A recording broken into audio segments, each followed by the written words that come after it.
Hello everyone, this is Sunil Pawar. Welcome to learning time Telugu.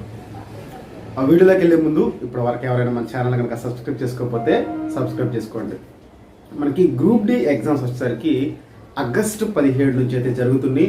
మనకి ఈ SSC exams August 9కి complete అవుతాయి. అలాగే 21 కూడా ఒక ఎగ్జామ్ ఉంటుంది. బట్ దానివల్ల మనకి ఎలాంటి డిస్టర్బ్ అయితే లేదు, అంటే ఎస్ఎస్సి వల్ల అయితే ఎలాంటి ప్రాబ్లం అయితే లేదు. నెక్స్ట్ వచ్చేసరికి స్టూడెంట్స్ అడుగుతున్నటువంటి మేజర్ ఒక 2-3 పాయింట్స్ ఉన్నాయి, వాటి గురించి డిస్కస్ చేద్దాం. మొదటిగా వచ్చేసరికి ఫస్ట్ స్టూడెంట్ అడుగుతున్నటువంటి మేజర్ క్వశ్చన్ ఏంటంటే ఏ బుక్స్ చదవాలి. సో రెండు వచ్చేసరికి ఆ ప్రిపరేషన్ ప్లానింగ్ ఏమైనా ఉంటే చెప్పండి, అలాగే ఇంట్రెస్ట్గా చదవటం ఎలా. సో ఈ మూడింటి గురించి అయితే స్టూడెంట్స్ అయితే చాలామంది రిపీటెడ్గా మన వీడియోస్ కింద కానీ అలాగే పర్సనల్గా అడుగుతున్నారు. సో వాళ్ళకి ఈ టైంలో యూజ్ అయ్యేది, సో దాని గురించి అయితే మాట్లాడుతున్నాం. సో విషయం ఏంటంటే, సో ఇప్పటి వరకు దాదాపుగా 3.5 సంవత్సరాల నుంచి ప్రిపేర్ అవుతూ ఉన్న స్టూడెంట్స్ ఉన్నారు. రీసెంట్గా ఒక 6 మంత్స్ నుంచి స్టార్ట్ చేసిన స్టూడెంట్స్ ఉన్నారు. సో అయితే నేను ఎవరైతే ఈ 6 మంత్స్ అవని 1 year అవని ఎవరైనా సరే ఎవరైతే ఈ ఎగ్జామ్కి క్వాలిఫై అవ్వాలని ఇంపార్టెన్స్ దీనికి మాత్రమే ఇచ్చి ప్రిపేర్ అవుతున్నారో వాళ్ళకి నేను చెప్పాలనుకున్న మొదటి విషయం ఏంటంటే, మీరు బుక్స్ అడుగుతున్నారు కదా, ఇప్పుడు ఏ బుక్స్ చదవాలి ఏంటి అని. సో వాళ్ళకి చెప్పే ఒకే ఒక ఆన్సర్ ఏంటంటే, ఎప్పటి వరకు మీరు ఏ బుక్ అయితే చదివారో ఆ బుక్స్ మాత్రమే చదవండి, ఇంకా ఎలాంటి కొత్త పుస్తకం చదవద్దు. సో మరొకసారి చెప్తున్నాను చూడండి, ఇప్పటి వరకు మీరు ఏ బుక్స్ అయితే చదివారో అవి మాత్రమే చదవండి, కొత్త పుస్తకాలు చదవద్దు. అది చిన్న పుస్తకం అంటే హైటెక్ అవనివ్వండి, మీరు రాసుకున్న బుక్ అవనివ్వండి, లేకపోతే లక్ష్మీకాంత్ గారిది అవనివ్వండి, ఇంకా వేరే ఎనీ బుక్ లూసెంట్ అవని ఎనీ బుక్, ఇకపై ఈ 1 monthలో కొత్త బుక్ అనేది టచ్ చేయవద్దు. First thing. సో మీరు చేయాల్సిన ప్రతి ఒక్కళ్ళు కూడా మీరు చదివిన బుక్స్నే నెంబర్ ఆఫ్ టైమ్స్ చదువుకోవాలి. మీరు చదివిన బుక్స్ మాత్రమే చదవండి, కొత్త బుక్స్ చదవద్దు. రేర్ కేసులో ఇంపార్టెంట్ టాపిక్ ఏదన్నా మీ బుక్లో కవర్ అవ్వండి, ఆల్రెడీ మీరు ఎంతో కొంత చదివి ఉంటే ఆ కాన్సెప్ట్ వరకు ఏ బుక్లో బాగుందో చూసుకుని ఆ కాన్సెప్ట్ వరకు చదువుకోండి. కానీ బుక్స్ మాత్రం ఇప్పుడు కొత్త బుక్స్ కొని చదివే ప్రయత్నం అస్సలు ఎవరో కూడా చెయ్యొద్దు, అది వర్స్ట్ థింగ్. ఇది బుక్స్ గురించి మాట్లాడుకుంటే ఓన్లీ మీరు ప్రీవియస్గా ఏం చదివారో ఆ బుక్స్ మాత్రమే చదవండి. సో బుక్స్ వీటి వరకు అయితే చదవండి. అలాగే వచ్చేసరికి ప్రిపరేషన్ ప్లానింగ్లో ఏ ఇంపార్టెంట్ టాపిక్స్ని చదవాలి, ఇంపార్టెంట్ టాపిక్స్ని చదవాలి అనేది కూడా ఈ వీడియోలో అయితే మనం డిస్కస్ చేద్దాం. బుక్స్ గురించి అయిపోయింది. సో ఇంపార్టెంట్ టాపిక్స్ వచ్చేసరికి ఏంటంటే, ఇవి కూడా మ్యాక్సిమం దాదాపుగా మీరేదైతే ఇప్పటివరకు చదివారో ఆ టాపిక్సే రివిజన్ చేయడానికి ట్రై చేయండి. సో రెండోది వచ్చేసరికి ఎన్టీపీసీ పేపర్కి గ్రూప్ డి పేపర్కి చాలా వేరియేషన్స్ అయితే ఉంటాయి. ఫర్ ఎగ్జాంపుల్ ఏంటంటే, కౌంటింగ్ ఫిగర్స్ అనేది ఎన్టీపీసీలో ఏ షిఫ్ట్లోనూ ఇవ్వలేదు. ఎన్టీపీసీలో ఏ ఒక్క షిఫ్ట్లో కూడా ఈ కౌంటింగ్ ఫిగర్స్ అడగలేదు. కానీ గ్రూప్ డిలో ఖచ్చితంగా కౌంటింగ్ ఫిగర్స్ వచ్చింది. తర్వాత వచ్చేసరికి క్యాలెండర్ కూడా ఖచ్చితంగా మీకు బిట్టు పడుతుంది. తర్వాత వచ్చేసరికి మీకు కాంపౌండ్ ఇంట్రెస్ట్ నుంచి ఎన్టీపీసీలో కొంచెం డెప్త్గా టైం వేస్ట్ అయ్యేలా ఇచ్చాడు. గ్రూప్ డికి వచ్చేసరికి ఫార్ములా తెలిసి ఫార్ములా బేస్ చేసుకుని చేసేలా మాత్రమే ఇస్తాడు. అది కూడా 2 years 3 years ఇలాగే ఇస్తాడు. సో ఇక్కడ కూడా ఎలాంటి ప్రాబ్లం అయితే ఉండదు. సో ముందుగా ఏంటంటే, అర్థమెటిక్లో నుంచి ఏ కాన్సెప్ట్స్ గురించి మీరు చదవాలి, ఏ కాన్సెప్ట్లు స్కిప్ చేయాలి గురించి ఈ వీడియోలో క్లియర్గా మాట్లాడాలి. ఫస్ట్ వచ్చేసరికి నంబర్ సిస్టంలో వచ్చేసరికి ఏంటంటే, ఎక్కువగా సింప్లిఫికేషన్స్ అయితే ఇస్తున్నాడు. సింప్లిఫికేషన్స్ మీద కొంచెం ఫోకస్ చేయండి. తర్వాత వచ్చేసరికి మనకి ఈ నెంబర్ సిరీస్, లెటర్ సిరీస్ ఇవి ఇస్తున్నాడు. కానీ సో ఇవన్నీ కూడా మీరు చేయగలిగే విధంగా ఉంటుంది. దానికి మీరు ఒక్కసారి చేసింది రివిజన్ చేసుకుంటే సరిపోతుంది. దాని మీద ఎక్కువ ఎఫర్ట్ అయితే పెట్టాల్సిన అవసరం లేదు. తర్వాత వచ్చేసరికి పర్సంటేజ్ మాత్రం ఖచ్చితంగా కన్ఫ్యూజ్ చేసే విధంగా క్వశ్చన్స్ ఇస్తున్నాడు. అవి కూడా ఒకసారి చూసుకోవాలి. ఖచ్చితంగా అలాంటి క్వశ్చన్స్ కూడా నేను ఒకసారి చెప్పడానికి అయితే టైం ఉంటే ట్రై చేస్తాను. తర్వాత వచ్చేసరికి టైమ్ అండ్ వర్క్లో గ్రూప్ డికి మెయిన్గా మీరు తీసుకోవాల్సిన విషయం ఏంటంటే ఎక్కువ శాతం కాంపౌండ్ ఇంట్రెస్ట్లో క్వశ్చన్స్ ఎలా వస్తాయి అంటే మీకు ఫ్రాక్షన్స్లో వస్తాయి. లైక్ ఎలా ఉంటుందంటే 5.5 రోజులు చేయగలడు, 17.5 రోజులు చేయగలడు, లేకపోతే 35 రోజులన్నర చేయగలడు, అంటే 0.5 ఇస్తుంటాడు. అప్పుడు మీరు చేయాల్సిన సింపుల్ థింగ్ ఏంటంటే 35.5 ఇస్తే దాన్ని డబల్ చేశారనుకోండి 71, 2/71 అని తీసుకున్నారనుకోండి. మామూలుగా అయితే మనం 1 డే పర్ వర్క్ అంటే 1/35, 35.5 తీసుకుంటాం. దాన్ని డబుల్ చేసామనుకోండి 2/71. సో ఈ టైప్లో ఫ్రాక్షన్స్ అన్నిటినీ కూడా మీరు నార్మల్ నెంబర్లుగా మార్చేసుకుంటే దాదాపుగా మీకు క్యాలిక్యులేషన్ పార్ట్ అయితే తగ్గిపోయింది. ఇక్కడ మీకు ఇబ్బంది పెట్టే విధంగా ఎక్కువ శాతం కాంపౌండ్ ఇంట్రెస్ట్లోనే నంబర్స్ ఇబ్బంది పెట్టే విధంగా ఇస్తున్నాడు. సో వీటిని కూడా ఏంటంటే మీరు ఈ వెంటనే 2 years కాంపౌండ్ ఇంట్రెస్ట్కి ఇచ్చాము, యాన్యువల్ 6 monthsకి కాంపౌండ్ ఇంట్రెస్ట్ చేస్తాము, లేదంటే ఇలా ఇచ్చినప్పుడు అక్కడ కూడా ఏంటంటే ఈ డెసిమల్స్ వాల్యూస్ని ఎక్యురస్గా చేయగలిగినప్పుడు మాత్రమే క్వశ్చన్స్ టచ్ చేయండి. కొన్ని క్వశ్చన్లు స్కిప్ చేయాల్సినవి ఉంటాయి, వాటిని ఖచ్చితంగా స్కిప్ చేయండి. ఇది మేజర్గా కాంపౌండ్ ఇంట్రెస్ట్ గురించి. తర్వాత వచ్చేసరికి మీకు మెన్సురేషన్లో మాత్రం 100% ఒక 3 మార్కులు లేదా 2 మార్కులు 100% మీకు ఇస్తారు. ఎక్కువ శాతం గ్రూప్ డికి మాత్రం 2D మాత్రమే ఎక్కువ ఇవ్వడానికి అవకాశం ఉంటుంది. 3Dలో అంత ఇంపార్టెన్స్ ఇవ్వడం ఇచ్చినా కూడా మీరు ఏదైనా కొన్ని ఫార్ములాస్ మాత్రం నేర్చుకోండి, కానీ ఈ టైంలో దాని మీద ఫోకస్ చేయద్దు. ఆల్రెడీ వచ్చి ఉంటే దాన్ని రివిజన్ చేసుకోండి, కానీ ఎక్కువ టైము కేటాయిస్తే ఏంటంటే ఎక్కువ కాన్సెప్ట్లు 1 మార్కు కోసం టైం కేటాయించినప్పుడు ఆల్రెడీ వచ్చిన కాన్సెప్ట్లో రివిజన్ చేసుకునే టైం తగ్గిపోతుంది. సో దానివల్ల ఏంటంటే 1 మార్క్ వచ్చింది, మనకి ఆల్రెడీ వచ్చిన మార్క్స్లో చాలా క్వశ్చన్స్ అన్ఎక్స్పెక్టెడ్గా మిస్టేక్స్ జరిగిపోతాయి. సో కాబట్టి కొత్త కాన్సెప్ట్ మీద డిస్కషన్ వీలైనంత వరకు తక్కువ పెట్టండి. ఓన్లీ ఫార్ములాస్ మాత్రం నేర్చుకోండి. ఆ ఫార్ములాని రీప్లేస్ వాటిలో వాల్యూస్ని ఎలా సబ్స్టిట్యూట్ చేయాలి మాత్రం నేర్చుకోండి, సరిపోతుంది. అది మెన్సురేషన్ బేస్డ్. తర్వాత సరికి ట్రిగ్నోమెట్రీలో వీలైనంత వరకు దానిలో కొన్ని ఫార్ములాస్ ఉన్నాయి, ఆ ఫార్ములాస్ని ఒకసారి తీసుకోండి. తర్వాత వచ్చేసరికి మినిమం వాల్యూ మ్యాక్సిమం వాల్యూస్ కనుక్కోవడం ఎలా తీసుకోండి. తర్వాత వచ్చేసరికి ఓన్లీ ఏంటంటే ట్రాన్స్ఫర్మేషన్, దీంట్లో సైన్ నుంచి కాస్ రాయాలంటే ఎలా, కాస్ నుంచి సైన్ రాయాలంటే ట్యాన్ నుంచి కాట్ ఎలా, కాట్ నుంచి. సో ఈ టైప్ ఆఫ్ మనకి చిన్ని ఫార్ములాస్ ఉన్నాయి, వాటిని ఒకసారి అయితే ట్రిగ్నోమెట్రీలో చూసుకోండి, అది మీకు హెల్ప్ అవుతుంది. తర్వాత వచ్చేసరికి రీజనింగ్లో వచ్చేసరికి కంపల్సరీ మీకు ఈ బ్లడ్ రిలేషన్ మాత్రం 100% ఇస్తున్నాడు. దాంట్లో కూడా ఫోటో బేస్డ్ ఇచ్చే అవకాశం ఉంది. నెక్స్ట్ వచ్చేసరికి సింబల్ బేస్డ్ ఇస్తున్నాడు, అది గ్రూప్ డీలో కూడా లాస్ట్ టైం ఇచ్చాడు. సింబల్స్ అంటే ఏంటంటే P at the rate of Q is sister of something, తర్వాత P+Q is brother of something. So ఈ టైప్ ఆఫ్ ఇస్తున్నాడు, దాన్ని ఒకసారి చూసుకోండి. సింబల్స్ని కన్వర్ట్ చేయడం ఎలా ఒకసారి చూసుకోండి, అది కూడా మీకు అయితే ఖచ్చితంగా ప్లస్ అయితే అవుతుంది. సో రెండోది వచ్చేసరికి ఏంటంటే మీకు ఇన్ఈక్వాలిటీస్ని నేనైతే రైల్వేలో ఫస్ట్ టైం చూశాను, ఎన్టీపీసీలు ఇచ్చాడు. ఇన్ఈక్వాలిటీస్ అంటే L<P, P Q, Q S ఈ టైప్ ఆఫ్ ఇచ్చి వీటిని వాల్యూస్ని ఏది కరెక్ట్ అని మనల్ని అడగడానికి అడుగుతున్నాడు. సో కాబట్టి ఇన్ఈక్వాలిటీస్ మనం అంతకుముందు రైల్వేలో ఇవ్వనటువంటి కాన్సెప్ట్ కాబట్టి అదొకసారి కూడా చూసుకోండి. తర్వాత వచ్చేసరికి సిలాయిజమ్స్ని మైండ్లోనే కాకుండా డయాగ్రామ్ గీసి వెన్ డయాగ్రామ్ వాడి ఫాస్ట్గా చేయటం ఎలాగో ప్రాక్టీస్ చేయండి ఈ టైంలో. ఎందుకు ఇలా చెప్తున్నాను అంటే మనకి స్టేట్మెంట్స్ వచ్చేసరికి 2 ఒకటి లేదు 4 స్టేట్మెంట్స్ ఇస్తున్నాడు. సో 4 స్టేట్మెంట్స్ ఇచ్చినప్పుడు ఏంటంటే మైండ్లో చేసి ఆన్సర్ చేయడానికి వీలు పడదు. సో ఆ టైంలో ఏంటంటే ఖచ్చితంగా మనం వెన్ డయాగ్రామ్ని యూజ్ చేయాల్సిందే. తర్వాత ఏంటంటే తర్వాత వచ్చేసరికి క్వశ్చన్స్లో కూడా అడుగుతున్నాడంటే అట్లీస్ట్ అనే పదం వాడుతున్నాడు. అట్లీస్ట్ అన్నా కూడా సమ్గానే తీసుకోండి తప్ప పాజిబిలిటీగా తీసుకోవద్దు. అట్లీస్ట్ అనే పదాన్ని చాలాసార్లు ఆడుతున్నాడు, కనీసం అట్లీస్ట్ అంటున్నాడు. వాటికి కూడా మీనింగు సమ్ అనే. సమ్ పెన్స్ ఆర్ పెన్సిల్స్ ఎలాగ తీసుకుంటామో అలాగే తీసుకోవాలి.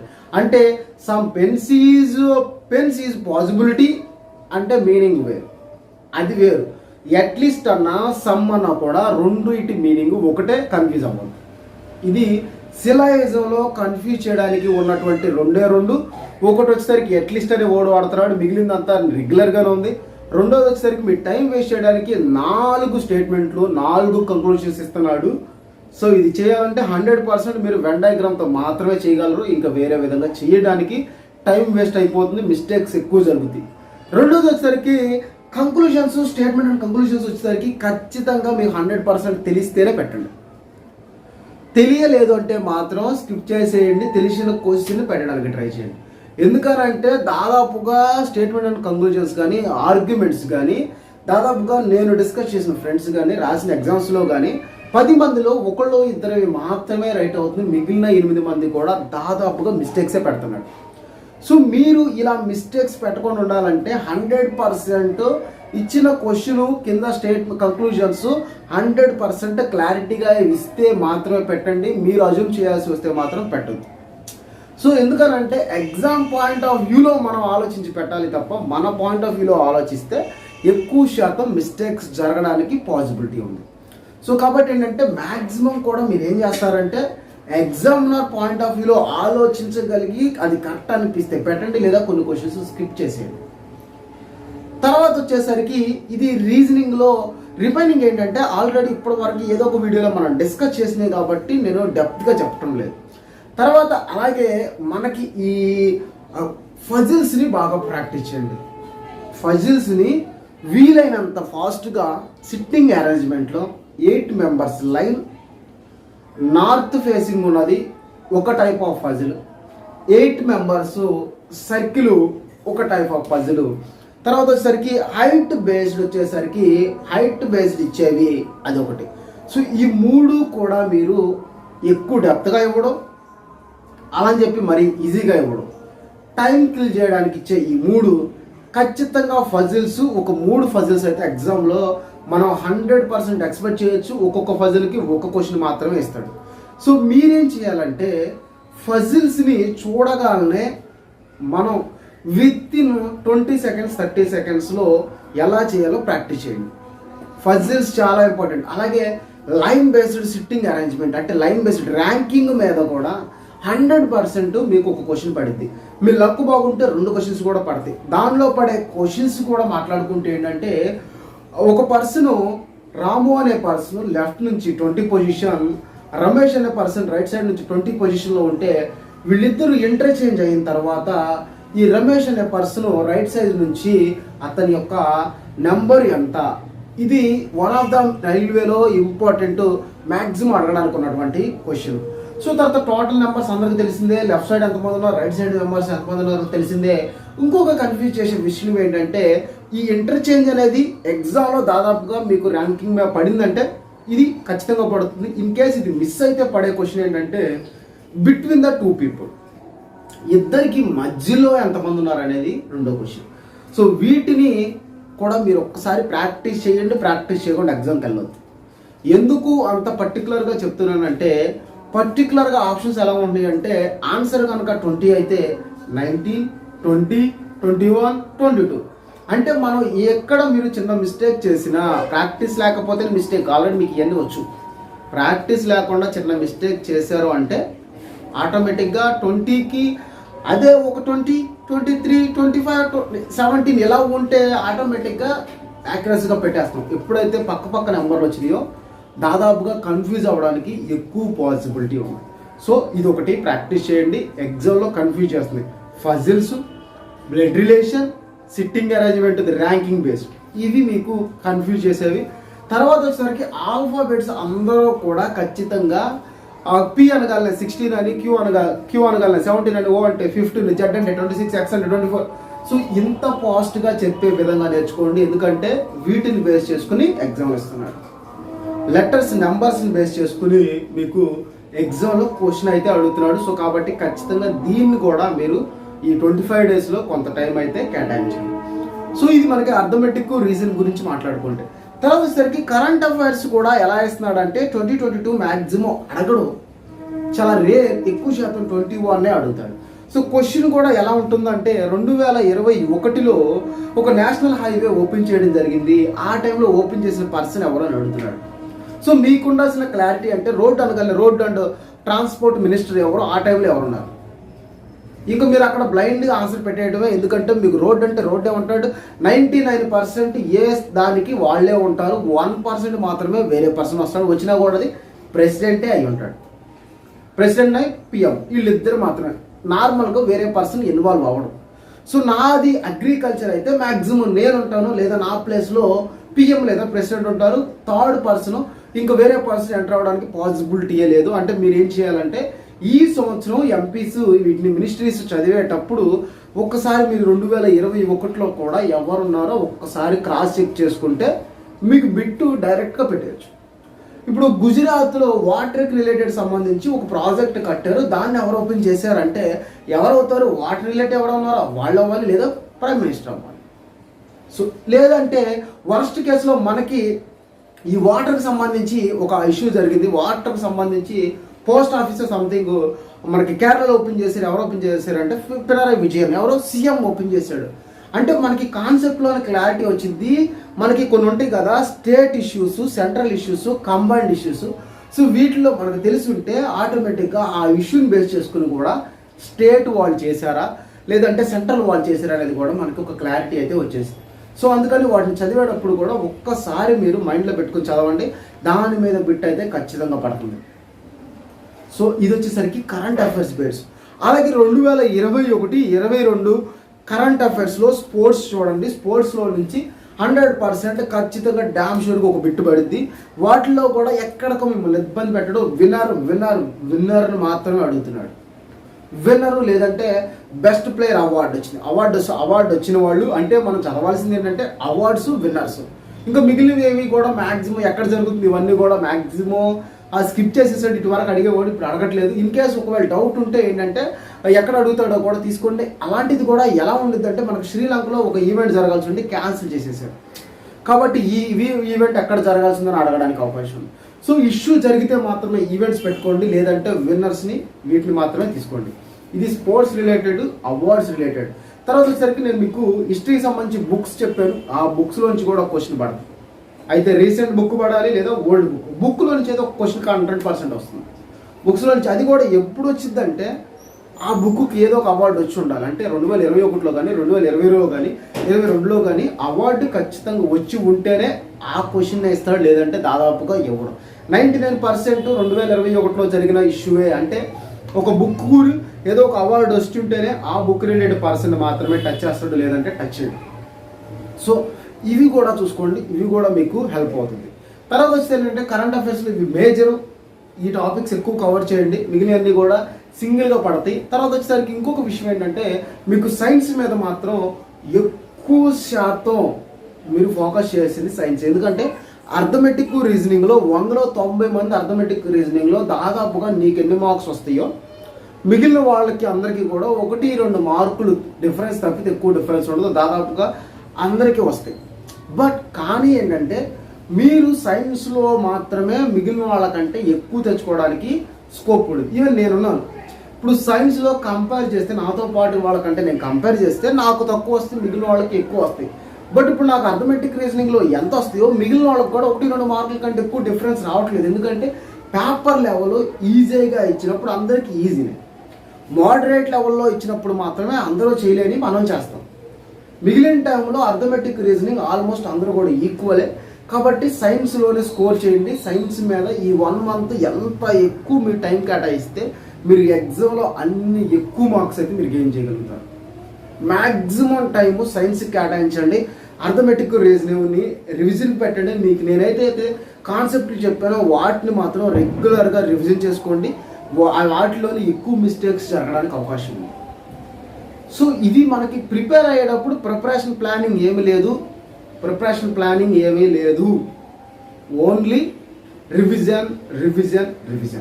చదివిన బుక్సే చదవటం. బుక్స్ ఎలా ప్రిపరేషన్ ప్లాన్ చేయాలంటే ఏదైతే ఇప్పుడు నేను మీకు చెప్పిన కాన్సెప్ట్లు ఉన్నాయో వాటికి టైం ఎక్కువ కేటాయిస్తూ ప్రిపేర్ అవడమే ప్రిపరేషన్ ప్లానింగ్. అంతే తప్పితే ఇప్పుడు నేనేదో ఒక కాన్సెప్ట్ చెప్పానంటే దాన్ని మీరు చదవటం వల్ల లాస్ అయిపోతారు. అంటే మీరు ఇప్పటివరకు నేర్చుకోని కాన్సెప్ట్ని నేను ఏదేదో ఒకటి చెప్పేసి ఈ కాన్సెప్ట్ని ప్రిపేర్ అవ్వండి అంటే ఈ టైంలో 25 డేస్లో ఉన్న మీకు ఈ టైంని మీరు వేస్ట్ చేసేసుకున్నట్టే. మీకు ఎంత టైం అయితే ఉందో ఆ టైంని దాదాపు మనకు ఉన్నది ఎంత 39 రోజులు 38 రోజులు ఉన్న టైంని మీరు వేస్ట్ చేసుకున్నట్టే. కాబట్టి ఏంటంటే ఆల్రెడీ 3.5 సంవత్సరాల నుంచి ఏదైతే చదువుతున్నారో అవన్నీ కూడా రివిజన్ చేసి వాటి రిలేటెడ్ ఉన్న కాన్సెప్ట్ని మాత్రమే ఎక్స్టెన్షన్ చేసుకోండి. అంటే నేను ఇప్పుడు చంద్రగుప్త మౌర్యుడి గురించి చదివాను, లేదంటే ఢిల్లీ సుల్తాన్ గురించి చదివినప్పుడు నాకు ఆల్రెడీ ఎంత నాలెడ్జ్ ఉందో దాని రిలేటెడ్ ఢిల్లీ సుల్తాన్కి సంబంధించి ఏదన్నా ఇంకొక 2-3 బిట్లు కవర్ అయ్యే కాన్సెప్ట్ ఉంటే వాటిని నేర్చుకోండి తప్ప నీకు ఆల్రెడీ ఢిల్లీ సుల్తాన్ బాగొచ్చు ఇప్పుడు నేను అరియంకా డైనాసిటీ గురించి చదవమంటే దీన్ని పక్కన పెట్టేసి ఇది మాత్రం చదవద్దు. సో మెయిన్గా లాస్ అవ్వడానికి మెయిన్ రీజన్ అయితే అదే. సో మీకు ఏ కాన్సెప్ట్ వచ్చో దాన్నే రివిజన్ చేయండి, దానికి ఎక్కువ టైం కేటాయించండి. రాని కాన్సెప్ట్ బాగా ఇంపార్టెంట్ కాన్సెప్ట్ అయ్యుండి ఆల్రెడీ మీకు అవగాహన ఉంటే మాత్రమే దాని మీద మీరు ఫోకస్ చేయండి, లేదంటే దాన్ని స్కిప్ చేసేయండి. సో ఇది మీరు ప్రిపేర్ అయ్యే విధానం. తర్వాత వచ్చేసరికి కట్ ఆఫ్స్ గురించి కూడా మాట్లాడదాం దీంట్లోనే. సో కట్ ఆఫ్స్ వచ్చేసరికి లాస్ట్ టైం ఎంత ఉన్నాయో ఇప్పుడు కూడా ఇంచుమించు అంతే ఉంటాయి. తగ్గుతాయని నేను చెప్పను. ఎందుకు చెప్పనంటే తగ్గుతాయి అని చెప్తే దాన్ని బేస్ చేసుకుని ప్రిపేర్ అవుతున్నారు, మార్క్స్ కూడా అన్నీ వస్తున్నాయి. మీకు ఎక్కువ మార్క్స్ రావాలనేది నా ఇంటెన్షన్. వీలైనంత వరకు any caste any board minimum marks 70 marks minimum marks రావాలి. అవి వస్తే మీకు కాన్ఫిడెంట్గా ఉంటుంది. ఎగ్జామ్ రాసి వచ్చిన తర్వాత 70 మార్క్స్ వస్తాయి అంటే మీరు ధైర్యంగా ఉండగలుగుతారు. లేదంటే రిజల్ట్ వచ్చే వరకు కూడా మీకు భయంగా ఉంటుంది, ఎందుకంటే డౌట్గానే ఉంటుంది.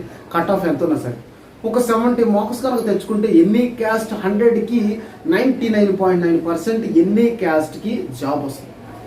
సో 70 వచ్చేలా ప్లాన్ చేసుకోండి. సో వీలైతే అదే ఆ వీడియోస్ నేను కంటిన్యూ చేస్తాను వీలైనంత వరకు. ఆ టైపింగ్ చేయడానికి వాటికి టైం లేకపోవడం వల్ల చేయట్లేదు. ఖచ్చితంగా వీలైనప్పుడల్లా చేయడానికి అయితే ట్రై చేస్తాను. మీరైతే రెగ్యులర్గా ప్రిపేర్ అవ్వండి. ఈ 40 డేస్ని మ్యాక్సిమం ఎలా యూటిలైజ్ చేసుకోవాలో ప్లాన్ చేసుకోండి. Thank you for watching.